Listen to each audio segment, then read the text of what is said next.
Come with me, let's go somewhere we haven't been for years, to a place that seems so distant, full of hopes and fears. It stays with us deep within all through our meandering lives, the half-forgotten memories of our long-lost childhood days. Come, let's go together to explore that far-off land. My songs will open up your heart and help you understand. We're all together growing in this world of strife. Let's open up our minds to what we've left behind.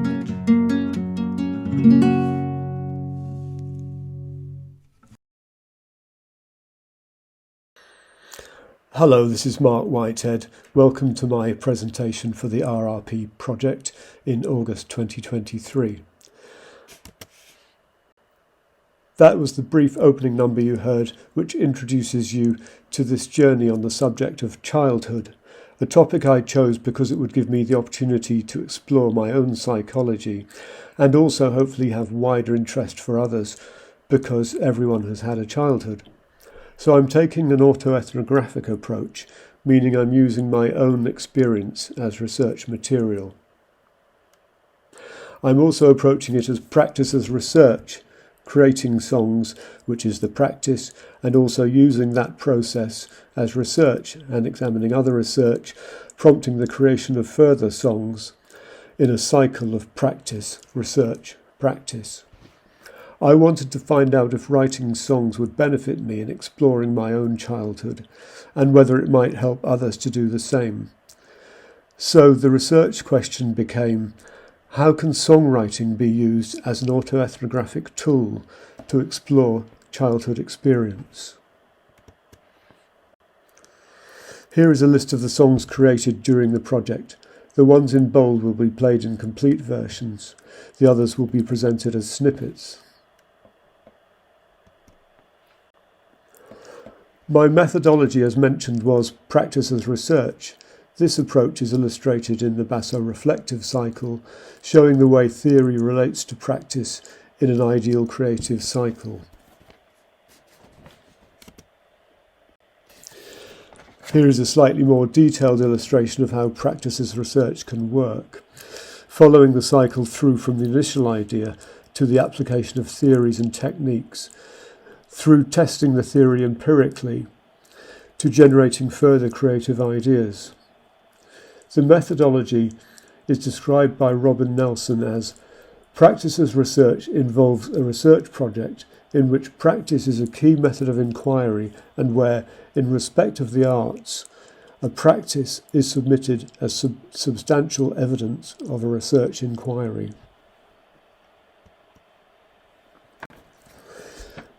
In this exploration of childhood experience, it seemed useful to consider what psychologists say. One of the most influential psychologists in this field, going back to the early 20th century, is the French childhood development psychologist Jean Piaget. He was interested in the way a child's consciousness develops. Piaget proposed that children develop consciousness in stages, progressively constructing knowledge and understanding of the world by coordinating their experiences, such as vision and hearing, from physical interactions with and gaining knowledge of the world from the physical actions they perform within it. I realised while reading Piaget that a child's mind isn't just a smaller version of the adult mind, it's qualitatively different. Children see the world differently. So to write songs about my childhood in a meaningful way, I would have to see the world through a child's eyes, to actively revisit and relive my own experience as a child. I decided to focus on one of my earliest and most significant experiences at around the age of 6, when I heard pop music for the first time. I remember that my next-door neighbour in the village where we lived at the time had a record player, and I could hear the records playing, which was very exciting. Even better, not long after that, a band with electric guitars came to the village and played live. I remembered the feeling of excitement hearing these very new and different sounds, which seemed to open up a new world. Originating mainly from America, of course, these sounds had literally come from a new world. I wanted a song to recreate the feeling of excitement I remembered, so I wrote "The Day I Discovered Rock and Roll" in first person and in rock and roll idiom to create congruence, that's to say, the music, lyrics, structure and soundscape all acting together to project the overall idea of the song. I used the lyric triangle described by Jonathan Wiskerd, plus the Nashville method, in which a word or phrase initiates the development of the song, in this case the song's title and hook line. I used this to identify the subject of the song, the story of how, as a child of around 6, I heard pop music for the first time, and finally I decided on the concept or angle, how I was very excited by the new world of pop music opening up. This enabled me to create a coherent song lyric. The rock and roll genre is characterised by a modified 12-bar format with a pronounced backbeat, that's to say, emphasis on the second and fourth beat of the bar, and an up-tempo, energetic feel. It uses vocal harmonies which I hoped would be reminiscent of early pop music, for example, the Everly Brothers and the Beatles.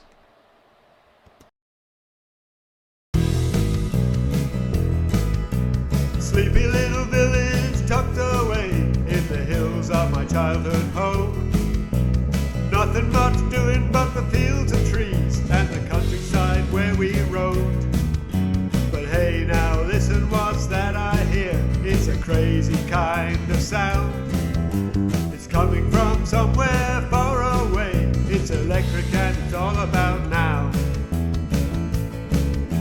It started right down in my dancing feet and went right to my soul. The day I discovered rock and roll. The day I discovered rock and roll. Oh, Mum and Dad, music kinda sounds okay, playing on the radio. Nice old songs make you wanna sing, pretty tunes from long ago. But hey now listen, what's that I hear? It's a crazy kind of sound. It's coming from somewhere far away. It's electric and it's all about now.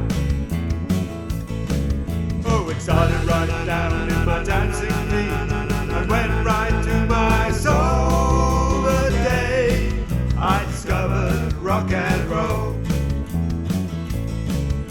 The day I discovered rock and roll.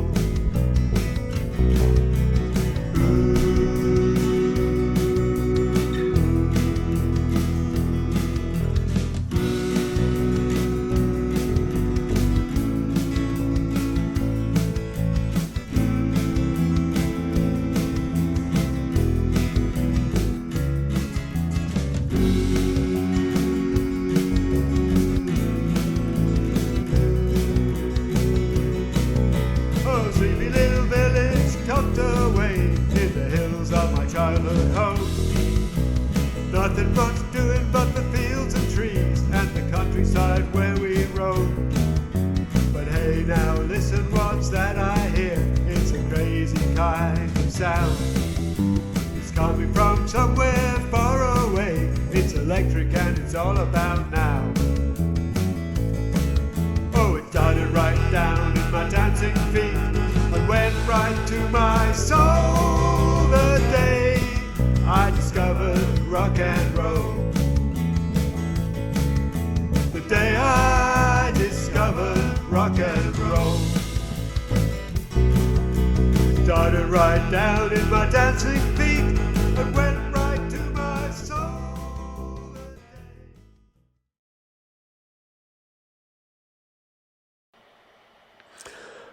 Well, this was a useful exercise in creating a song from memories of my early life. In the process of reliving those experiences, other memories inevitably arose, conjuring a time of discovery, new sounds and sights, people and places. I think this song would work well with an audience, adults or children, especially with its simple chorus which lends itself to singing along. This got me thinking about the music offered to children for their entertainment.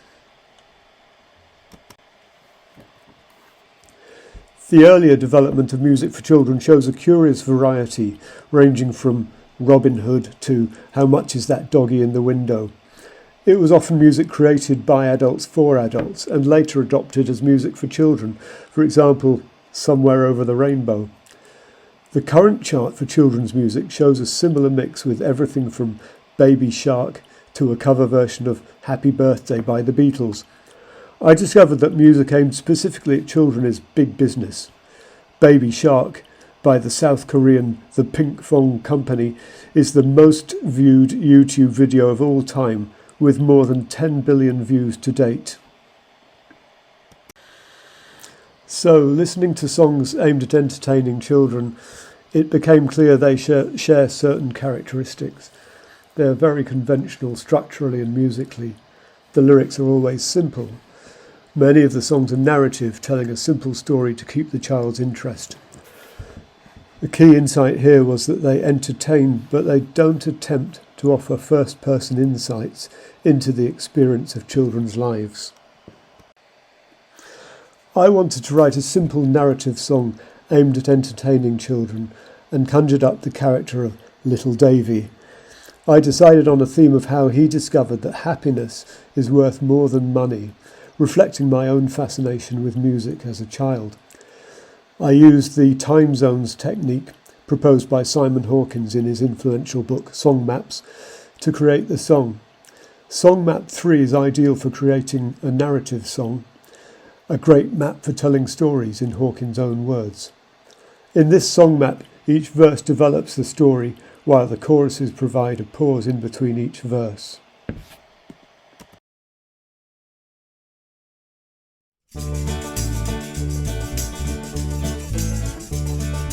Little Davy went to town with sixpence in his hand. The pennies jangled merrily, a gift from his Auntie Anne. A little present to buy a treat on his 6th birthday. Perhaps some tasty sweets for him, or a bun or a piece of cake.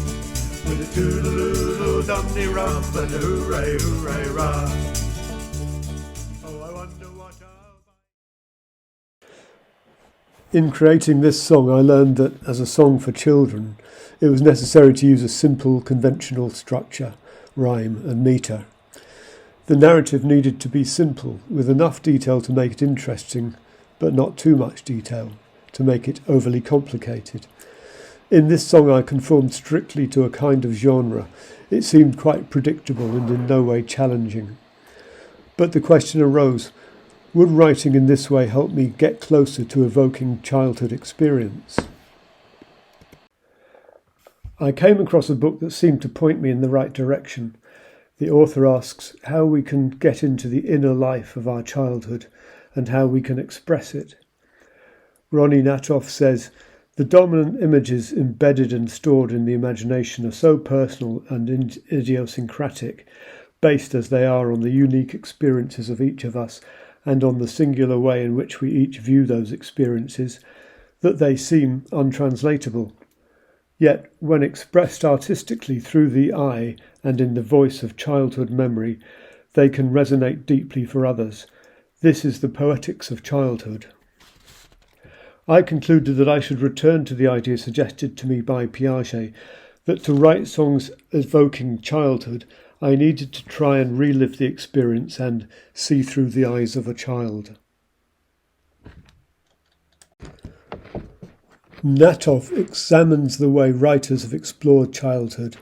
In particular, William Blake and his Songs of Innocence and Experience dives deeply into the idea of the childlike state of mind. I think of this as similar to the state of mind needed to create works of art. I wondered if nursery rhymes might provide clues about how to approach this exercise. As Iona and Peter Opie show in their comprehensive and detailed account of nursery rhyme, most were written by adults and not as songs for children.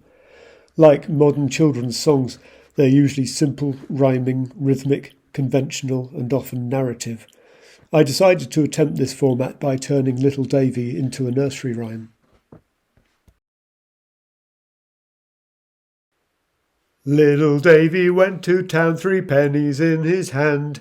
Shiny pennies, 1, 2, 3, to make his life so grand. 1 penny for a sunny day, 2 pennies for some tuck. 1 more penny, which will make 3 pennies for good luck. So I learned from writing Little Davy as a nursery rhyme that the lyrics had to be pared down to essentials. They had to be very simple, based on a counting idea. No detail was needed. It had to be rhythmic, short and easy to remember. But after all of that, I realised that I really did need to get back to writing based on my own experience. So the songs so far in this project, exploring my childhood, have been aimed at being entertaining and upbeat. But as we all know, childhood experience is not always upbeat by any stretch of the imagination. I decided to attempt a song describing my first experience of love for another person, not including my parents and my family, and the feeling of rejection when it ends. I took Bob Dylan's song Ballad in Plain D as a reference. Ballad in Plain D is written in a regular verse-chorus structure in line with the folk genre followed by Dylan at that time. And like several of his earlier songs, it relates to his relationship with Susie Rotolo and the breakup that they experienced. The bitterness of the experience is reflected in Dylan's vocal delivery, full of remorse and regret. Dylan's biographer, Clinton Halen, describes the song as an exercise in painful autobiography.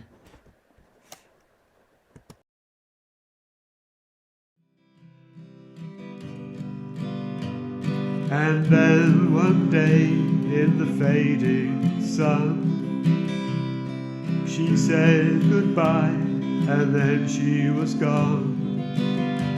They say time's a healer for any wound, and yet time doesn't heal, it just helps you forget.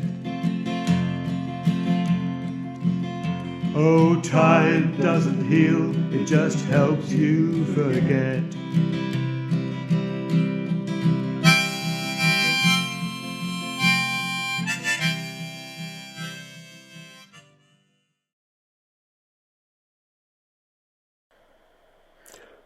I thought my song I Once Loved a Girl worked quite well as a folk song, but I was dissatisfied with the format because I felt constricted by the genre.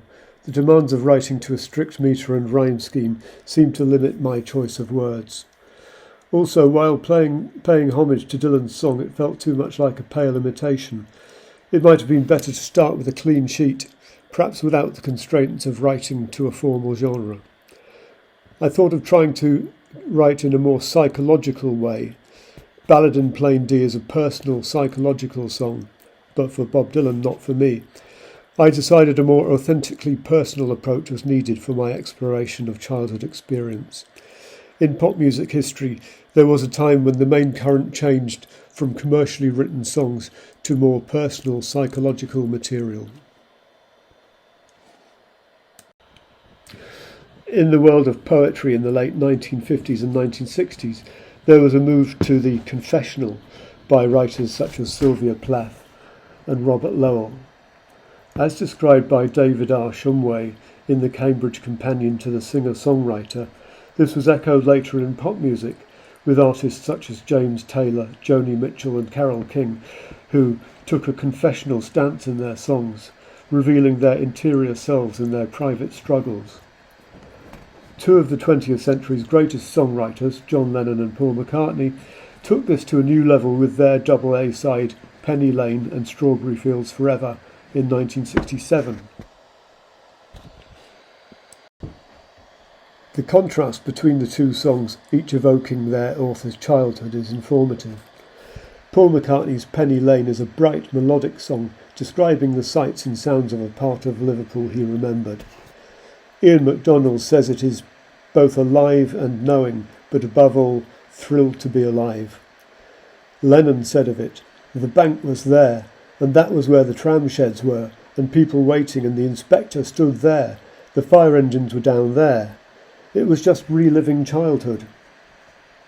By contrast, Lennon's Strawberry Fields Forever is introspective, troubled, disjointed. Ian MacDonald says Strawberry Fields Forever is, on the one hand, a study in uncertain identity, tinged with the loneliness of the solitary rebel against all things institutional. On the other, an eerie longing for a wild childhood of hide-and-seek and tree-climbing, the visionary strawberry fields of his imagination. The true subject of English psychedelia, MacDonald said, was neither love nor drugs, but nostalgia for the innocent vision of the child. Listening to these two tracks again, I observed that Penny Lane is written mostly in third person, describing the sights and sounds he remembered.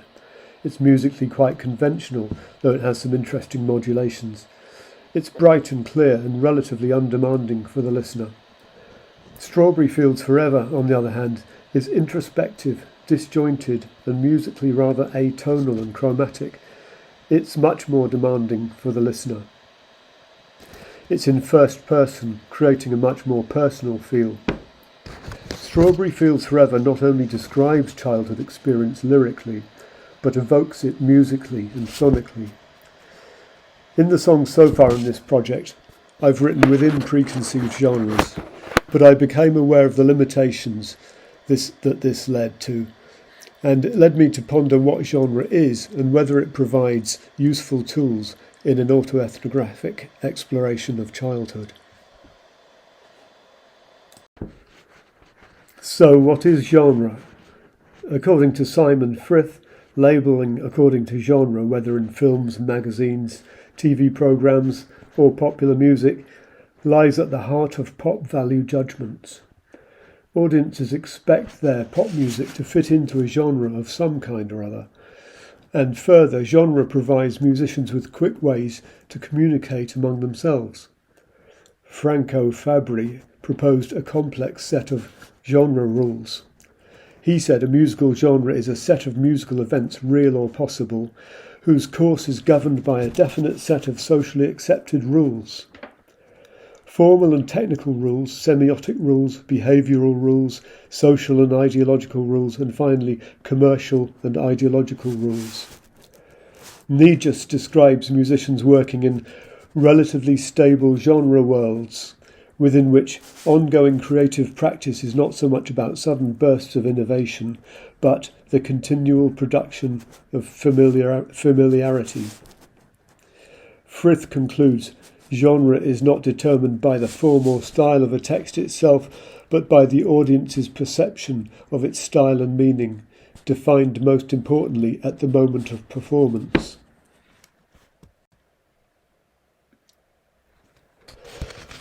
So I thought that genre rules can have a positive role to play for musicians and audiences, but I'd already found they can be constricting. In my search for ways to evoke childhood experience, I increasingly thought genre rules might be a constraint on my ability to express myself freely.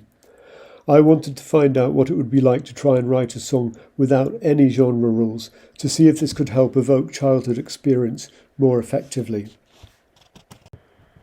One of my clearest memories from childhood is of seeing butterflies in the countryside around where we lived, which brought a feeling of wonder at how colourful and charming these little creatures were. This was a state of mind I think people often experience in childhood, but it's much more rare in adult life. It seemed to be a non-logical state of mind, not restricted by the contingent world. I considered the need to achieve a free state of mind, as described by the Johari window. I decided to try and write without genre rules, to evoke the feeling of wonder when seeing a butterfly as a child. The song would be atonal, without a fixed key, chromatic, chords moving in semitones, and in free tempo, without regular timing. It would strive to have no sense of narrative movement. So here it is. It's the song I simply called Butterfly.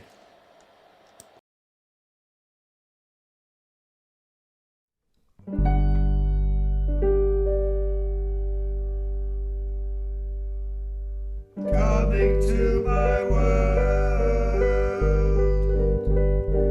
on your ever-changing flight. A brilliant splash of colour in an ever-changing light. Tiny princess of the air, flashing through my sight, a sudden bright diffusion in a curving universe.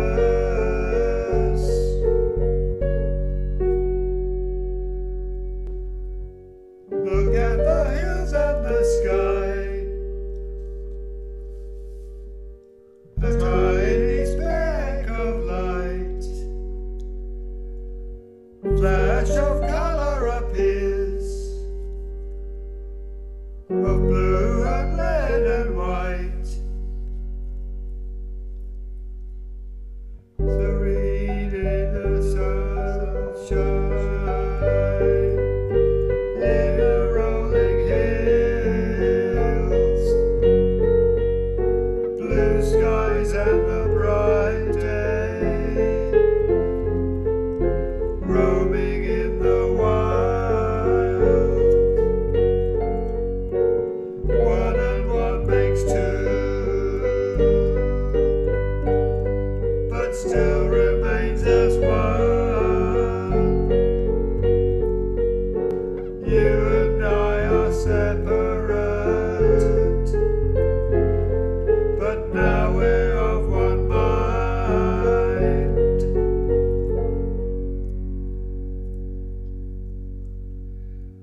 If I could be just like you, spreading my wings for the world, flying through eons of time, expanding expanses of mind.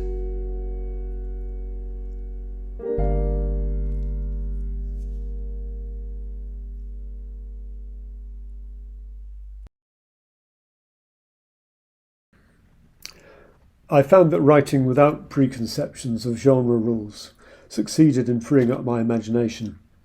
The use of semitones, chromatic harmony, pauses and upward motifs were aimed at reflecting the movements of a butterfly. The song felt more congruent. The music and lyrics reflected the same idea of the sight and movement of the butterfly. I think the song may have had some success in evoking a state of wonder, and in the process of creating this song, it occurred to me that this state of wonder was seemingly related to a similar state of mind required for creativity. This state of mind is very open and unfettered and allows inspiration to flow freely. And I wanted to explore this idea further of writing without genre rules to evoke a more problematic childhood experience. Remembering my earliest childhood experience made me think of a spell in hospital as a small child. I realised that being separated from my parents and family had had a powerful effect on me. It was profoundly alienating, and I wanted to create a song to express this feeling. Like Butterfly, it seemed appropriate to write outside of the constraints of genre. To write this song, I used a form of meditation to access the feelings from long ago. The creative square breathing technique, which we learned about in class, combines breathing practice with creativity. It involves looking at a work of art, as in an ekphrasis exercise or some object, and then practicing the breathing and then moving towards creating a new work of art, in my case a song. So I looked at photographs of hospitals to remind me of my early childhood experience, and I remembered the feelings this created. I wrote the lyrics in a contemplative state, in completely free verse, making no attempt to conform to metre, line length or rhyme. I then decided to put these words to music using a single chord as backing, and to sing the lyrics in a completely free-form way. I used a track with the Indian drone instrument, the tanpura, combined with 2 notes played on the keyboard to create the drone effect I was after.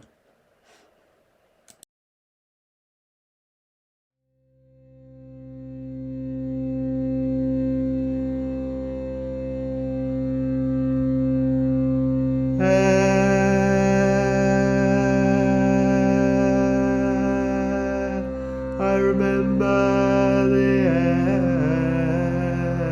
in the dark,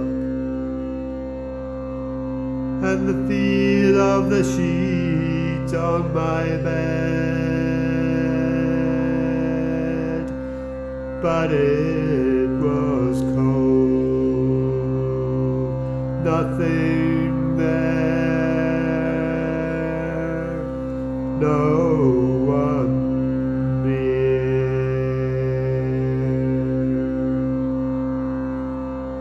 alone.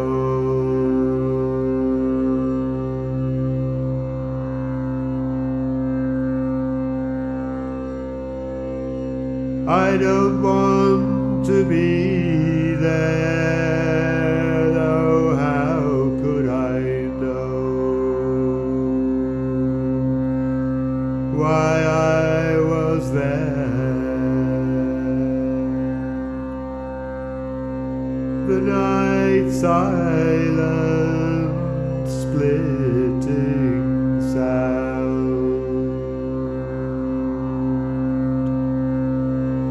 no thought, no feeling, nothing.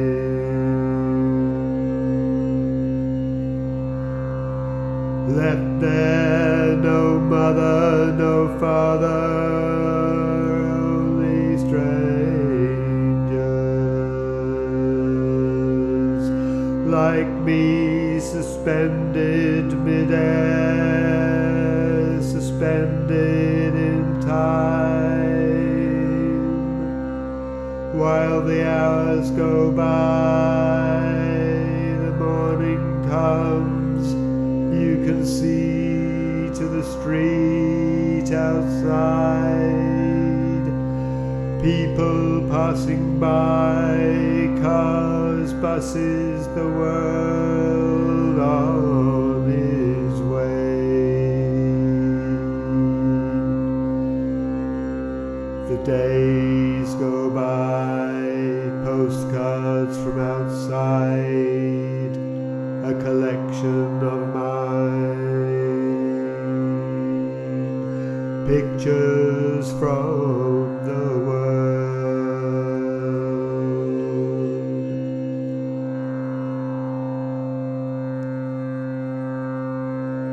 My father arrives one day, I recognize his warmth, the reassuring tones of his voice, and all is right.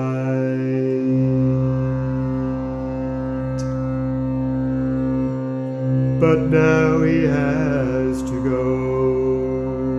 Please don't go, don't leave me here, take me with you, I want to go home.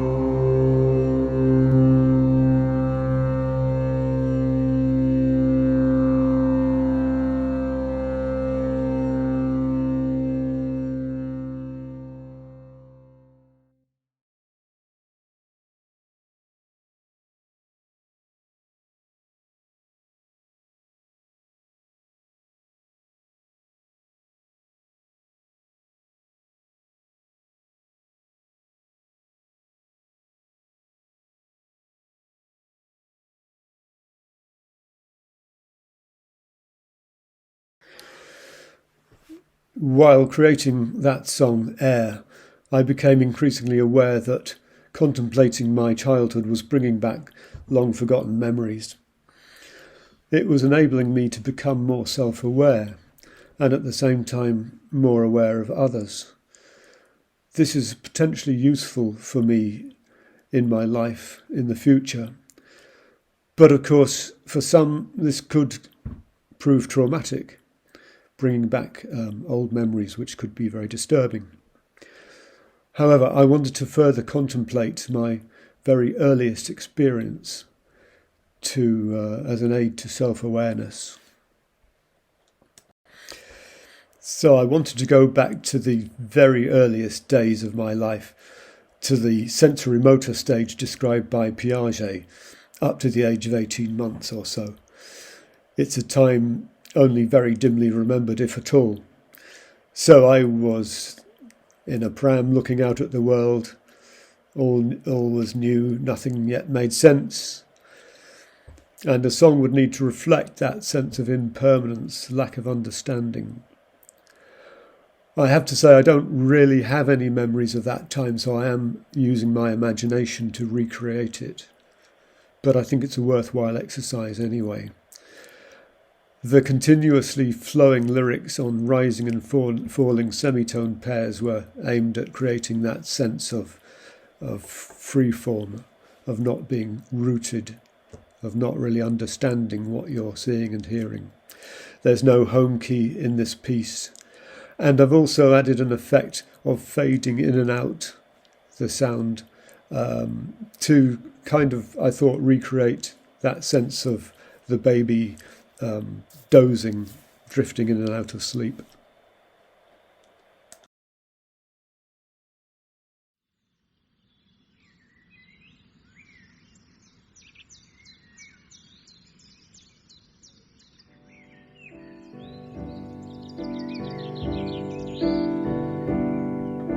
Staring at the sky, I'm lying here with nothing going on, just looking at the faces when they come along. They make some sounds, I don't know why I listen to them, sounding nice, ma, they talk to me, I hear them, but I don't know what they're saying, but they're very nice when they smile.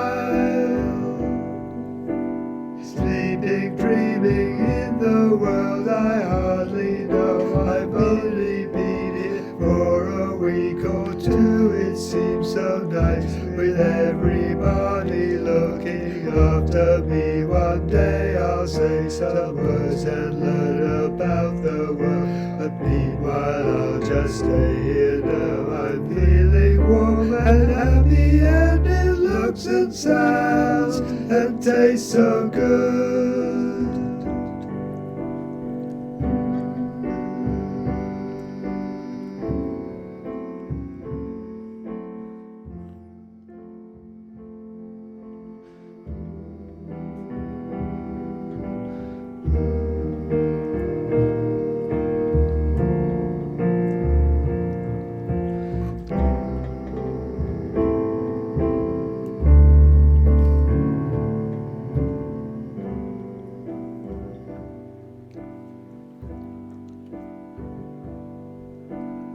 All around I hear the sound of people passing by, and things that seem to move and fill the day with all the lovely feelings of my being in this place, with all these colours and the clouds up there above me, and the sun that shines and gentle breezes on my face, and I can stay here for a while.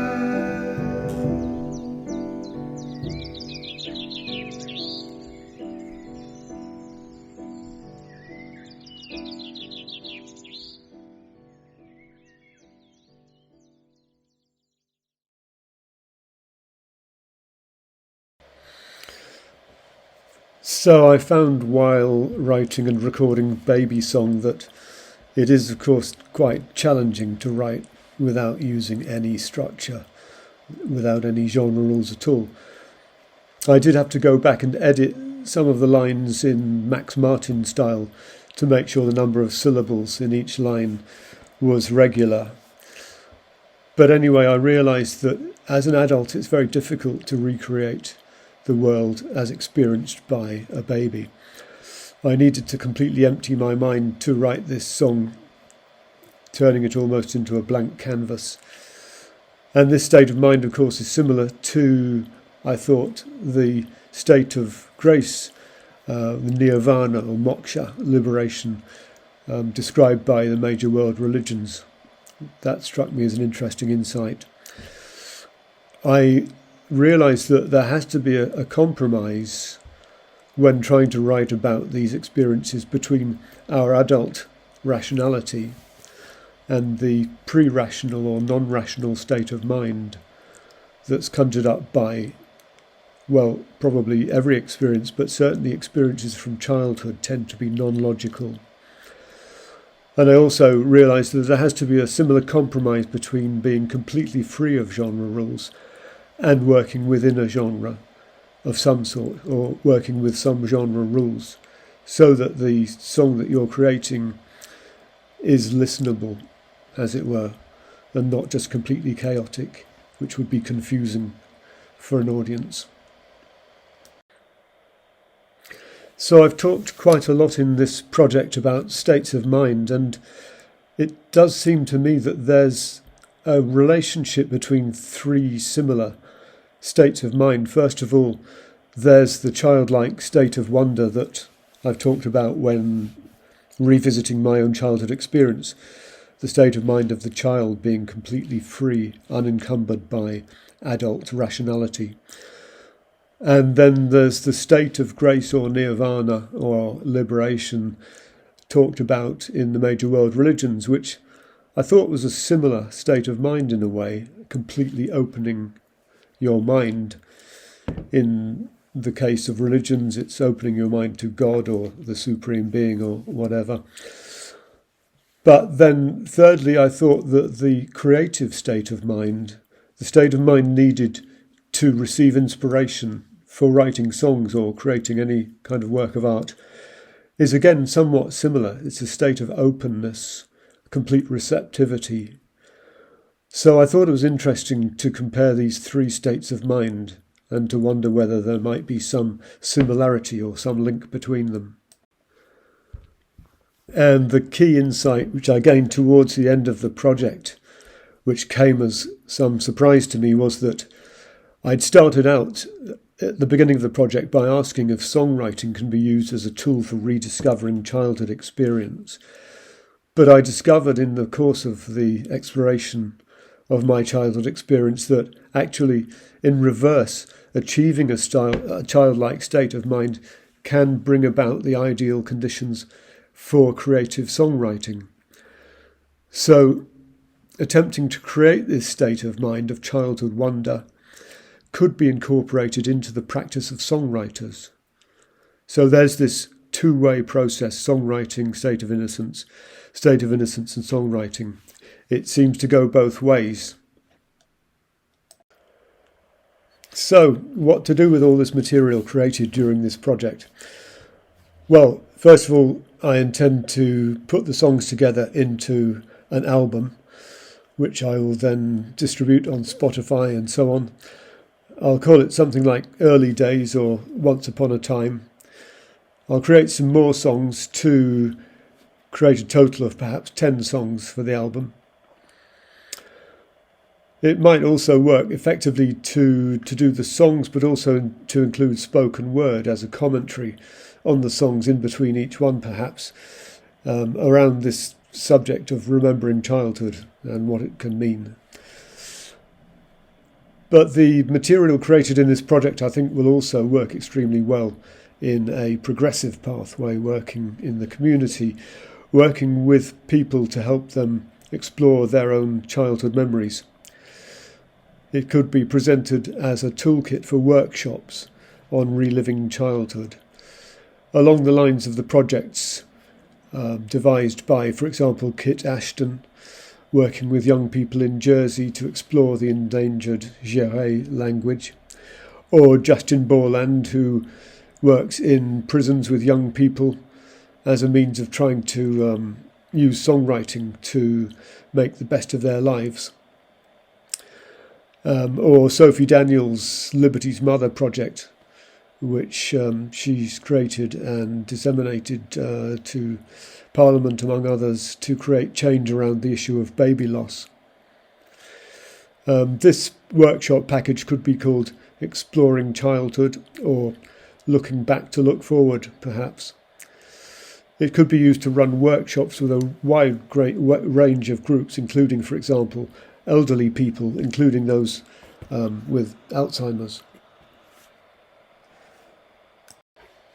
So there are many ways of using this material to create a workshop on rediscovering childhood memories.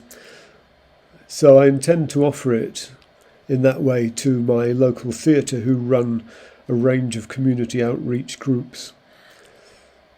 I'd also contact the village where I grew up, who have a community hall, to see if they would like me to run a session talking about my memories of growing up in that village. As a qualified teacher, I'm well placed to run such a workshop, and as a journalist with several years' experience covering education, I'd also have some credibility in heading up the project. But I'd also be equally happy to license it to someone else to deliver. This could be, for example, a therapeutic songwriter. However, there are some caveats about using this material with people who may be vulnerable. The Exploring Childhood workshop involves asking people to delve into their childhood memories. This would be intended as an interesting, enjoyable and creative exercise, but there is a risk of bringing back disturbing or traumatic memories for some people.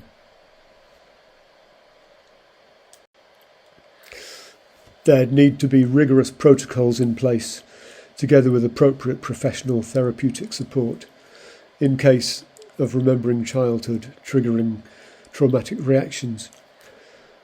The facilitator must be aware of the risk and be prepared to deal with it.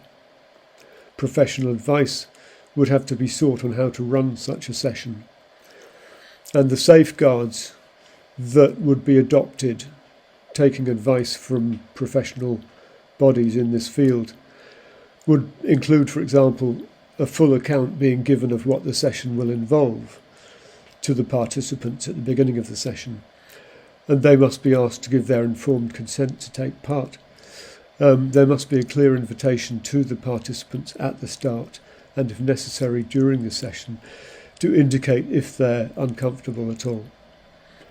And the participants must be assured that the workshop session is confidential. So, in conclusion, this research started as a question about exploring childhood experience autoethnographically through songwriting practice as research. I became aware of states of mind experienced as a child which I was able to explore from an adult perspective, using songwriting as a tool to reimagine these experiences. This brought great benefits in understanding more fully my identity as a person and as a creative songwriter. It became clear that writing in strict genre was limiting to imaginative expression. And it took on an entirely new dimension with the insight that the childlike state of mind appears directly related to the state of mind needed in songwriting to be open to inspiration. It's a similar idea to the state of grace sought by followers of major religions. As songwriters, we can benefit from exploring our own childhood experience in order to better understand ourselves. We could consider practicing some form of meditation to capture the state of innocence in which inspiration can come more easily. This project, as I was explaining just now, can be delivered as a workshop to a range of participants to encourage them to explore their own childhood through songwriting.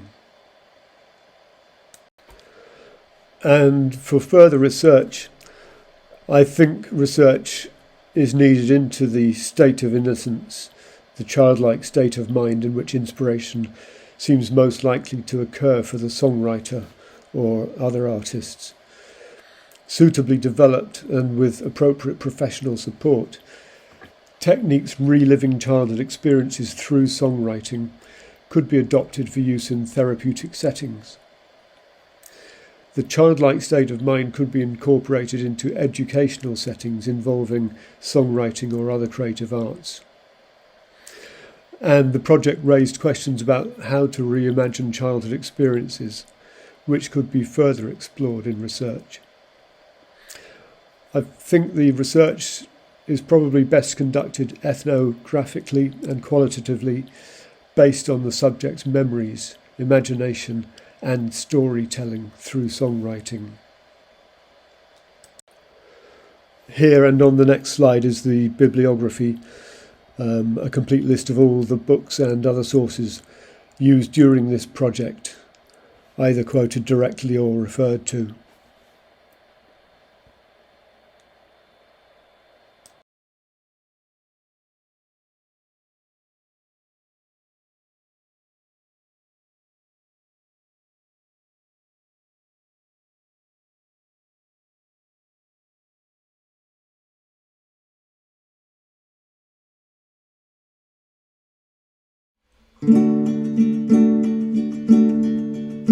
Well, I hope you found it all worthwhile on this journey with me, going back to childhood days to see what we can see. I've been surprised by what I've found while setting my mind free, and I like to think it's been as good for you as it has for me. So let's remember all our yesterdays and our tomorrows yet to arrive. Let's look back to look forward